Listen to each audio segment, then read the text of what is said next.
Good morning and welcome to Monday Matins for November 8th, or November 9th. Time goes so quickly. Today we're talking about finding healing. A whole lot of people are feeling hurt, broken, damaged these days. As the counts are coming in across our nation and being announced, as Kamala Harris and Joe Biden gave their speeches on Saturday night, we each reacted in our own ways. Depending upon which side of the aisle you place yourself, you may have experienced that moment or all of these moments as the beginning of some much needed relief and some healing that you have hoped and prayed for too long. Or you may have felt something break away inside your soul, and now you feel adrift or angry or hurt. No matter which side of the aisle we find ourselves on, we are living in a nation in need of healing, restoration, and wholeness. These words I'm going to share with you today come from Dorothy C. Bass's book, Practicing Our Faith. This chapter is called Healing, and it's written by John Koenig. Though we sometimes try to deny it, illness, injury, and psychological distress dog virtually every step of our daily walk through life. They grip us and the people we love with pain, touching every thought and motion by their presence, often briefly, but sometimes for years on end. They dilute our sense of control, undermining our certainties and building up our resentment of the limits they impose. Sometimes we even feel defined by our maladies and those of the people we love.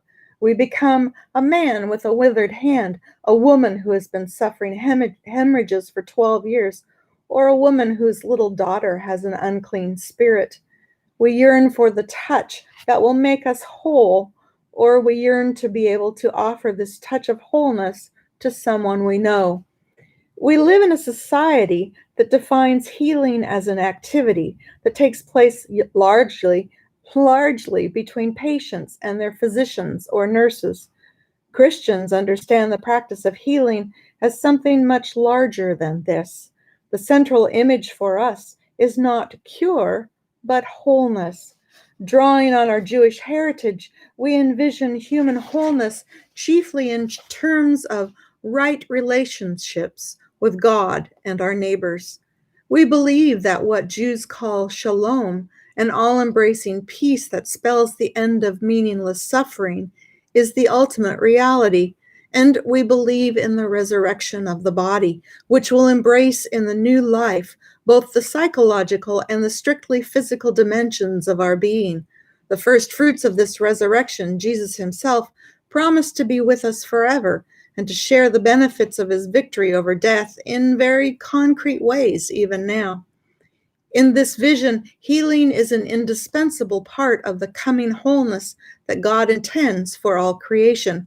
This means that the practice of healing is a central part of the reconciling activity of God in the world.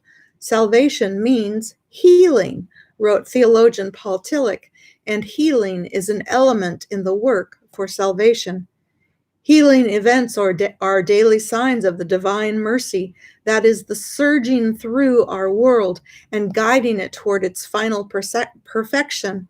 This is true whether they take place by the sharing of chicken soup, the performance of delicate surgery, or the laying on of hands in a service of worship.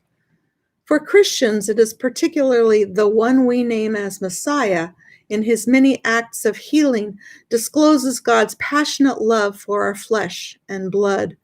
Moreover, from the earliest days of the church, believers have insisted that everyone baptized into Jesus' name is called to share in the spreading of that very specific compassion. When we act in communion with God to bring about healing, or when we ourselves receive it, we participate directly in the divine restoration of the material order. The complete health that God desires for our psyches and spirits, our so-called religious well-being, cannot be separated from our physical selves. It is as embodied beings that we must begin to find wholeness for ourselves and our societies. As we close today, Let's breathe in the spirit of calming energy who abides within us at every moment. Spirit who helps drain away anxiety and fear, anger, and that tendency to look at others with suspicion and judgment. Let's breathe out all that pain that holds us so tightly in its grasp, squeezing the life out of us until we feel as if we can no longer breathe freely. And let's take a deep cleansing breath of freedom and healing and wholeness. And remember that God is always with us. And we are still community, still neighbors. We're still in this together. And God's mercy is given to each and every one of us. Have a good, healing, wonderful, peaceful week. Bye-bye.